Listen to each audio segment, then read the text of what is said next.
welcome teman-teman.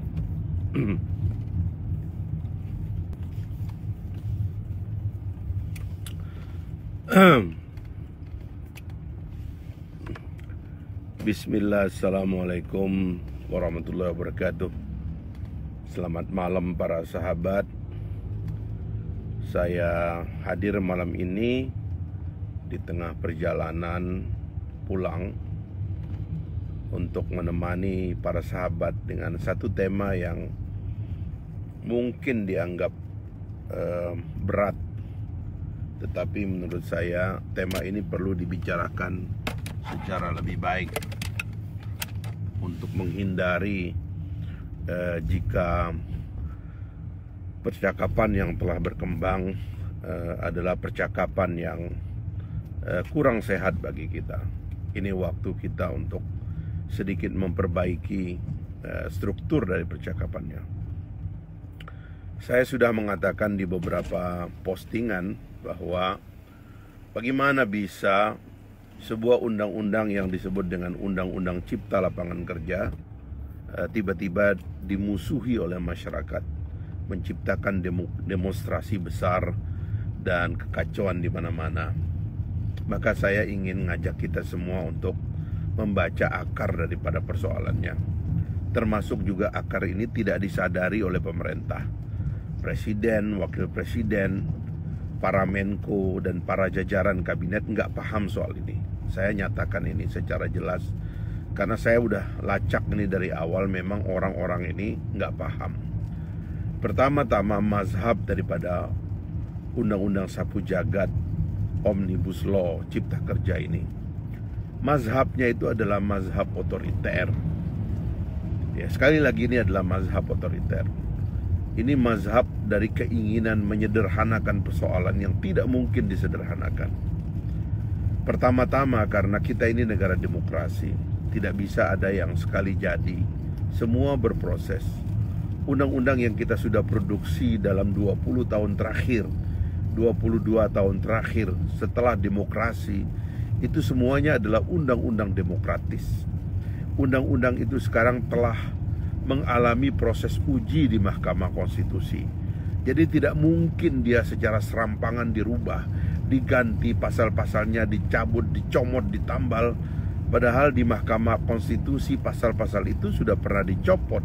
Lalu apabila dicantumkan kembali itu bisa menjadi masalah. Jadi mazhab ini yang harus dikoreksi. Undang-undang tidak bisa dijadikan omnibus. Makanya saya mengusulkan yang bisa dirubah menjadi omnibus itu adalah PP, peraturan pemerintah, itu yang bisa diubah menjadi omnibus. Karena itu sekali lagi mazhab ini harus disadari. Kembalikan mazhabnya kepada demokrasi. Mazhab otoriter di dalam membuat undang-undang tidak bisa dibiarkan. Merombak demokrasi kita yang sudah kita akui lebih dari 20 tahun ini tidak mungkin disederhanakan. Kita sudah punya Mahkamah Konstitusi, lembaga penguji undang-undang. Semua undang-undang yang 79 ini, 1209 pasal ini pernah dialami dan diuji di Mahkamah Konstitusi. Pernah ada yang dicopot. Apabila dia hadir kembali dalam undang-undang ini, artinya dia harus dicopot juga. Dan itu sebuah kesalahan, karena itu akan pasti dilakukan oleh Mahkamah Konstitusi. Jadi itu yang pertama, ya, mazhabnya keliru. Yang kedua, kita ini kalau mau mensinkronisasi, saya mengerti maksud baik dari Presiden Jokowi, maksud baik dari pemerintah. Pemerintah melihat bahwa terlalu banyak undang-undang. Pak Jokowi sering berpidato, undang-undang ini terlalu banyak, katanya pasal itu numpuk, pasal itu bertentangan satu sama lain, pasal itu membuat investor takut berinvest dan sebagainya.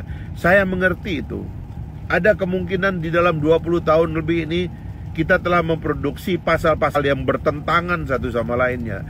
Iya benar, tetapi cara kita untuk mensinkronisasinya bukan di undang-undangnya. Karena itu yang saya katakan, Pak Jokowi tolong jangan bikin omnibus lagi. Sebab saya dengar ini selain klaster tenaga kerja, klaster perizinan, klaster macam-macam yang sekarang ada di undang-undang omnibus yang ada ini, tolong jangan bikin omnibus law lagi. Kalau mau bikin omnibus PP, peraturan pemerintah yang harus disinkronisasi. Dan itu pekerjaan nggak perlu ngajak DPR, Bahkan nggak perlu ngajak rakyat. PP itu dibuat aja oleh timnya presiden, nggak usah ngajak orang lain. Bikin sendiri. PP Omnibus itu masuk akal. Panggil itu semua dirjen, suruh rapat mereka, kasih mereka waktu. Dirjen, sebulan saya suruh kamu sinkronisasi semua undang-undang tentang pajak.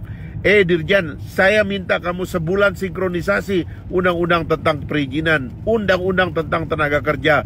Bikin PP-nya disebut dengan PP Omnibus. Omnibus keuangan, Omnibus perizinan, Omnibus apa macam-macam itu. Silahkan, tapi bentuknya PP.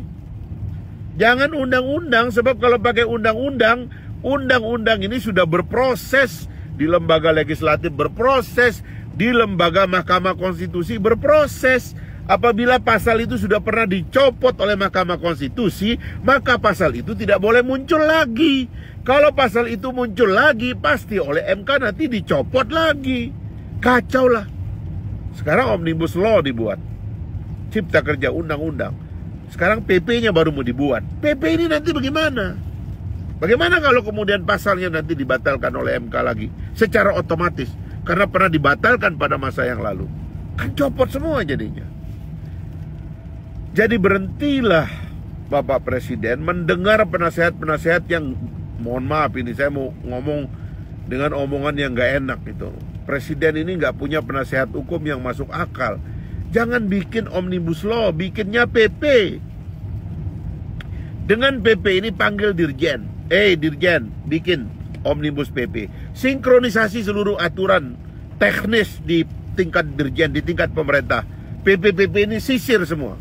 Saya kasih waktu 1 bulan. Kalau Anda 1 bulan tidak selesai, saya pecat saudara. Saya suruh menterinya begitu.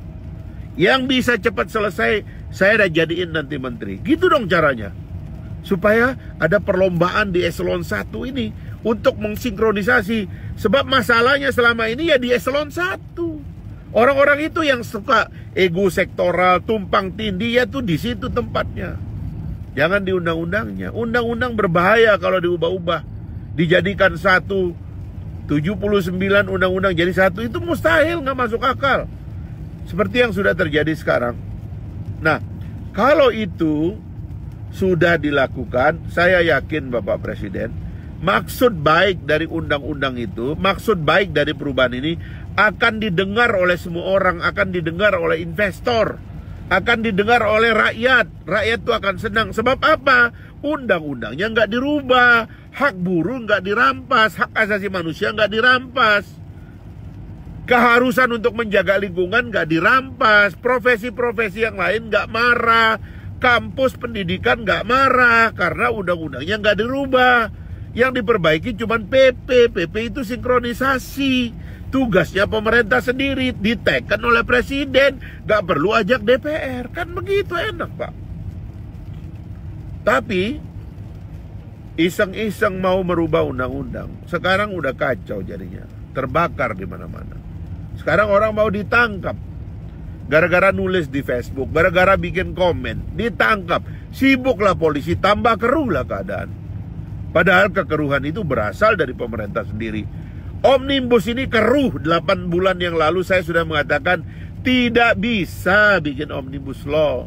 Sudah ada MK, pasal-pasalnya sudah pernah dibatalkan. Gak bisa. Yang kita bisa buat sekarang ini adalah peraturan pemerintah disinkronisasi. Itu yang bikin kacau. Maka kalau saya jadi Bapak Presiden, kumpulkan kembali eselon 1, nyatakan bahwa 79 undang-undang tidak jadi di amandemen. Kembalikan itu dengan sebuah perpu. Usulkan kepada DPR bahwa undang-undang ini tidak jadi. Tetapi syaratkan itu supaya sinkronisasi PP selesai. Sehingga di dalam perpu nanti boleh jadi ada memang kita nggak sengaja ada undang-undang yang benturan satu sama lainnya. Itu aja dikumpulkan. Kalau itu aja dikumpulkan dan disinkronisasi dengan sebuah perpu, semua akan terima. Karena pada dasarnya ada undang-undang yang tabrakan, bikin bingung investasi, bahkan bikin bingung penegak hukum. Tapi Kalau itu yang kita sisir dan ketemu setelah PP-nya jadi satu, para dirjen lapor ke Bapak Presiden, kepada lewat menterinya, Bapak Presiden, PP-nya sudah sinkron Pak. Kita sudah membuat Omnibus PP, peraturan pemerintah yang udah jadi satu. Udah beres nih semua Pak, nggak akan ada kekacauan. Kami juga para eselon 1 sudah berkumpul dalam sebulan ini, dan kami sudah mencapai kesepakatan. Tidak akan ada kebingungan pada investor, UKM, penanaman modal dan sebagainya. Nggak akan ada kebingungan. Tapi Pak, ada beberapa undang-undang yang memang ketentuannya membingungkan. Karena di pasal undang ini bunyinya begini, di pasal undang. Oke, kumpulkan. Berapa undang-undang sih itu? Ambil oleh Presiden, perpu malam itu juga. Selesaikan dalam 1 minggu. Selesai. Sebulan disahkan oleh DPR, omnibusnya batal, PP-nya sudah sinkron. Tenang orang ke depan. Mau bisnis, mau hidup, tenang. Bahkan tambah ini elemen-elemen COVID ini sekarang yang udah ada. Bikin tenang orang. Nah itulah Bapak Presiden dan teman-teman sekalian. Saya bingung ya dengan pemerintah. Kenapa sih kita tidak mengambil jalan yang konstitusional dan bikin tenang gitu? Dari mana ide merubah 79 undang-undang yang sudah bergumul dengan hidup kita selama 20 tahun lebih ini? Bahkan ada undang-undang lama yang diterapkan kembali. Undang-undang yang udah dibatalkan oleh MK dihidupkan kembali. Dari mana cerita ini? Kenapa nggak kita ngambil jalan yang enak gitu loh? Jangan rubah undang-undang. Apalagi ngerubahnya tengah malam, diam-diam, tanpa sosialisasi. Nama undang-undangnya bagus, cipta lapangan kerja. Loh siapa yang nggak ingin kerja? Siapa yang nggak ingin cari makan buat anaknya? Siapa yang gak ingin sibuk kerja di pabrik, industri, hidup UKM? Siapa yang gak pingin? Namanya bagus, cipta lapangan. Tapi kenapa orang marah? Introspeksi dong. Karena di dalam baik itu tersusup maksud-maksud yang jahat. Merampas hak orang, merusak lingkungan, merubah 79 undang-undang yang sudah menjadi hidup kita selama ini. Nah, kalau kita sudah sadari itu sekarang, udahlah ya, nggak bisa diteruskan perubahan undang-undang sebanyak ini. Dan ini bukan mazhab Indonesia. Kita nggak bisa bikin undang-undang sapu jagat dalam waktu yang sesingkat ini, nggak mungkin.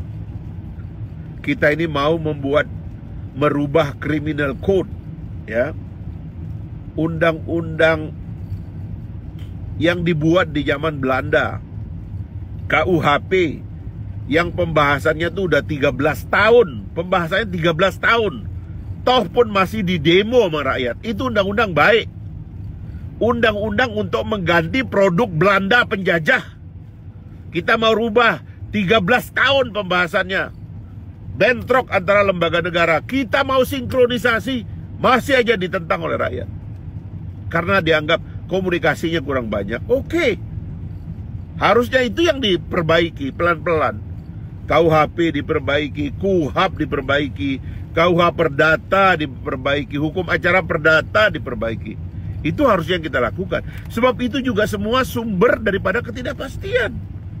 Memang problema teks itu adalah problem yang penting untuk kita selesaikan. Sebagai bangsa harus punya satu teks. Orang beragama punya satu kitab suci aja masih berantem. Kita teksnya beda-beda, bagaimana kita nggak berantem? Kumpulkan teks ini. Ini harusnya kerjaan presiden. Tiba-tiba ini pengusaha main di belakang, kumpul-kumpulin orang, bikin pasal sendiri, nggak punya pengetahuan tentang pasal. Seenaknya aja.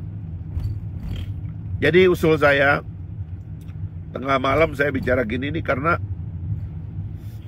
nggak akan ada jalan keluar lah kalau gini cara berpikirnya. Karena nggak bisa.